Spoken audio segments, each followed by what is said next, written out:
Hola, ¿qué tal? Muy buenas tardes. Mi nombre es José Manuel. Gracias por continuar con nosotros. Y bueno, ahorita les voy a hacer una plática sobre algunos tips, algunos conceptos que debemos de tomar en cuenta para tomar nuestro examen de certificación. Y creo que uno de los principales es perderle el miedo.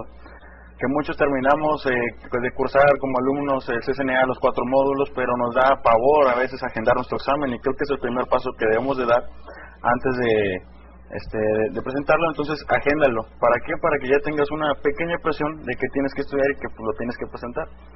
Entonces hay que perderle un poquito el miedo, y aquí les voy a platicar un poco sobre algunas cosas que vienen en el examen. No preguntas, no sobre el material que viene, pero sí algunos tipos de preguntas, algunos materiales que les pueden servir para estudiar, y algunos tips sobre el tiempo y sobre cómo tomar algunas preguntas. Primero que nada, para obtener la certificación de CCNA tenemos dos caminos. Hay un examen composite, que es el examen CCNA 640-802, y tenemos otro camino, que es tomar los exámenes ICND1 e ICND2, que es el examen 640-822 para ICND1 y el 640-816 para ICND2. Entonces, estos son los dos caminos: o tomamos uno o tomamos el otro. Entonces, algunas cosas para el 640-802, tenemos nosotros, si tomamos la certificación por partes, ICND1 e ICND2, las dos certificaciones vendrían siendo el mismo material que nosotros estudiaríamos para pasar el examen composite. Es como se nos haga más fácil. A lo mejor se nos hace mucho más fácil estudiar una parte primero y después estudiar la otra parte, o presentarlo todo junto. Es como a nosotros se nos haga más fácil, pero el material en sí es el mismo. Para yo poder estudiar ICND2, yo debí de haber primero leído la guía de ICND1.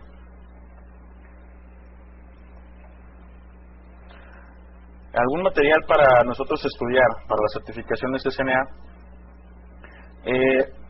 recomendamos que sean materiales oficiales de Cisco.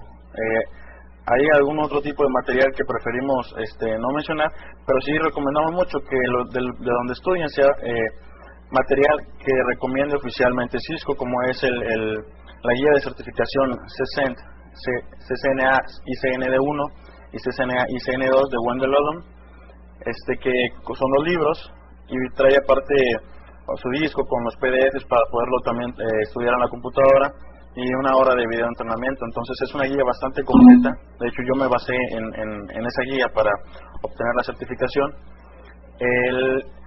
Cuando ustedes son alumnos de CCNA y llevan los 4 módulos, sí es un material muy completo lo que se le da. Sí puedes obtener tu certificación si únicamente estudias de la currícula, pero siempre se recomienda que se lean las guías, ya que para eso están hechas, para tomar un examen de certificación. Y es un complemento, te da más seguridad al momento de presentarlo. Entonces sí puede ser suficiente si nosotros únicamente tomamos los 4 módulos, pero también sí recomendamos ampliamente que se usen las guías para que estén más seguros ustedes al momento de presentar el examen de certificación. Existe otro libro que es el libro que se llama 31 días antes del examen de certificación, que es un libro bastante completo, y pues como su nombre lo dice, pues es un libro que nos va a ayudar un mes antes para prepararnos y obviamente entrar con mucha más seguridad al examen, ya que también uno de los nervios es que se pone en juego el dinero que estamos pagando en caso de ser alumnos. Pues si uno se pone nervioso, pues es el examen de certificación, ¿qué dirán mis amigos si lo repruebo? Son $250 lo que estoy pagando por un examen de certificación. Entonces son algunos factores que debemos dejar atrás para poder tomarlo. Algunos formatos de las preguntas del examen de certificación. Existen diferentes formatos. Uno de ellos es el de una opción, elegir la mejor opción. Y son preguntas, si ustedes fueron alumnos de Networking Academy, pues siempre han tomado este tipo de preguntas, donde viene una pregunta muy clara y debes de contestar con la respuesta correcta. Únicamente existe una respuesta correcta, y entonces son unas preguntas muy claras. Entonces sí, hay que ser muy concisos en la pregunta. Es una pregunta que únicamente va a tener una sola respuesta. Existen también opciones, preguntas de opción múltiple para responder.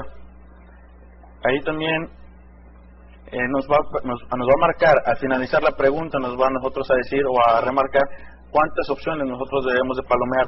Y aparte el examen te va a dar a ti, si tú contestaste más preguntas de las que debieran de haber sido, el examen te manda un recuadro, un aviso donde te dice si estás contestando más de las preguntas que se te están pidiendo. Y asimismo también, si contestas menos de las preguntas que se te piden, el examen también te lo dice. Incluso cuando tú das next para pasar a la siguiente pregunta, el examen te dice que si estás seguro de que quieres pasar a la siguiente pregunta. Entonces sí, hay que checar bien al final de la pregunta qué nos está diciendo para ver cuántas respuestas vamos a elegir. Existen preguntas también de arrastrar. A lo mejor aquí nos van a aparecer del lado izquierdo las opciones que vamos a tener para responder, y del lado derecho hacia dónde tenemos que arrastrar. Comúnmente siempre vienen más opciones en las respuestas, que vienen menos opciones en lo que nos están pidiendo. Por ejemplo, aquí nos habla sobre el proceso de encapsulamiento y nos pide únicamente el encapsulamiento de 4 capas, y cuando del lado izquierdo vienen 5 respuestas posibles, entonces ahí tenemos que descartar una y únicamente arrastrar las 4 que nos está pidiendo. Otro tipo de preguntas que son unas de las un poquito que requieren de más análisis y que requieren de que entres muy tranquilo, muy relajado, porque son preguntas un poco pesadas, ya que tienes una pregunta que se llama Teslet. Ese tipo de preguntas es un escenario en general para a lo mejor contestar 4, 5 o 6 preguntas. Eso depende de qué examen estés tomando y de qué tema sea. Entonces, aquí cuando tú tomas el examen de CCNA o de cualquier examen de Cisco, tú no puedes regresar una vez que ya avanzaste a la siguiente pregunta. Pero en este tipo de preguntas, dentro de una sola pregunta hay 4 o 5 preguntas. Entonces, dentro de la pregunta, si te tocó la pregunta 10, este tipo de pregunta, si tú no sales de la pregunta 10, tú puedes moverte dentro de las 4 o 5 preguntas que te vienen dentro de la 10. Entonces, hay que leer bien lo que nos están pidiendo, y sí se aconseja que se lean primero las preguntas y después ya vayas a ver cuál es el caso, o como a ti se te facilite más. Es un consejo muy personal de que leas las preguntas para que veas más o menos de qué es el caso, y al momento de estar leyendo el caso entiendas o vayas mucho más al grano al momento de elegir la mejor respuesta.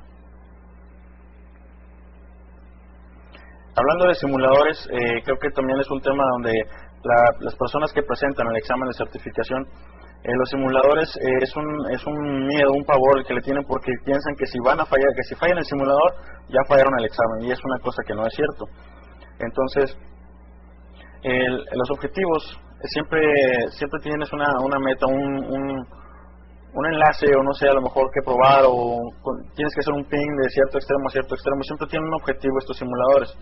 Te presentan un problema y tú tienes que resolver el problema y a lo mejor configurar algunas cosas, que siempre te va a pedir que entres a la línea de comandos.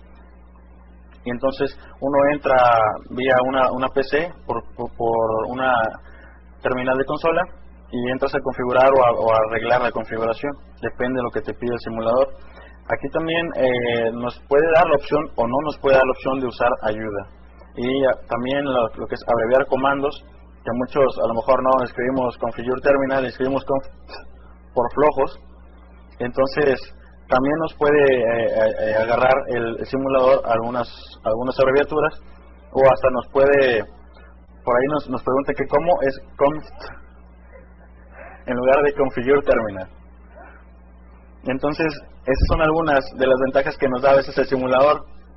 También nos permite con la tecla Shift a veces autocompletar comandos.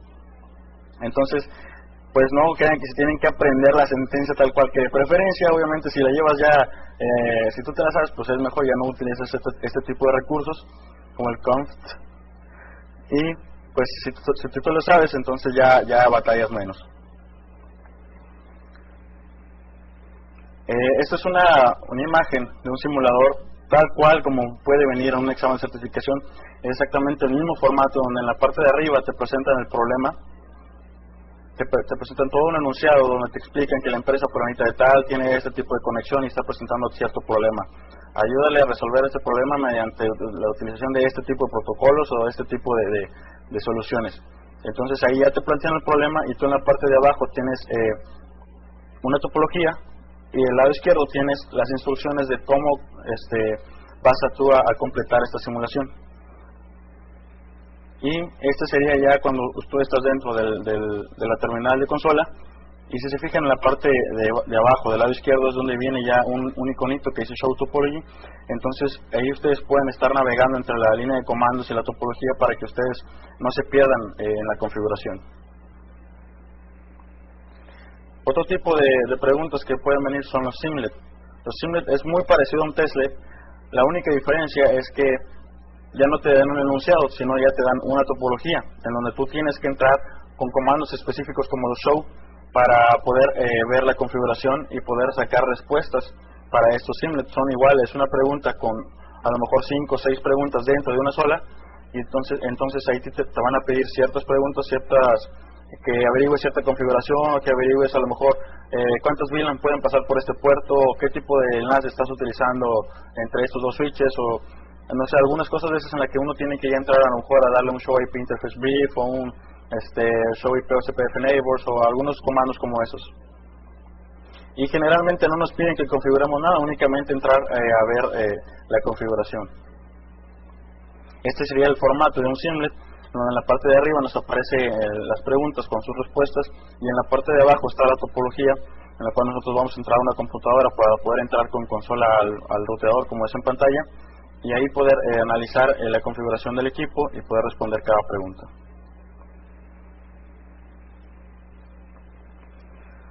Algunos tips para poder contestar, por ejemplo, las preguntas de opción múltiple. Algunas veces nos va a tocar que nos pida a lo mejor 2 respuestas, pero a lo mejor hay 3 respuestas que yo considero están bien. Ahí a lo mejor vienen bien, pero hay que elegir la mejor respuesta.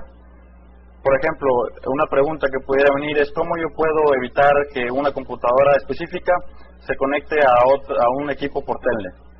Bueno, a lo mejor a mí me vienen respuestas como una lista de acceso, y después viene otra que dice una lista de acceso extendida. Obviamente una lista de acceso sabemos que está bien, pero una lista de acceso extendida yo sé que está mejor. ¿Por qué? Porque me va a permitir bloquear el host específico con el puerto específico hacia la dirección IP específica, o sea, ya todo concreto. Si ya no estoy bloqueando como una lista de acceso estándar, que estoy bloqueando un tráfico en general. Otra cosa que también se recomienda es que cuando existen este tipo de preguntas y que a lo mejor no estemos seguros de la respuesta correcta, si necesitas adivinar, siempre descarta la mayor cantidad de respuestas posibles, y esto lo puedes hacer mediante el uso de palabras clave. A lo mejor te viene una pregunta que viene la palabra paquetes, entonces tú empiezas a relacionar que concuerde a lo mejor el enunciado con todo lo que tiene que ver con capa 3, porque sabes que paquetes tiene que ver con ruteadores, tiene que ver con IPs y tiene que ver con capa 3. Entonces a lo mejor si en el enunciado viene algo de capa 2, entonces ok, pues no concuerda,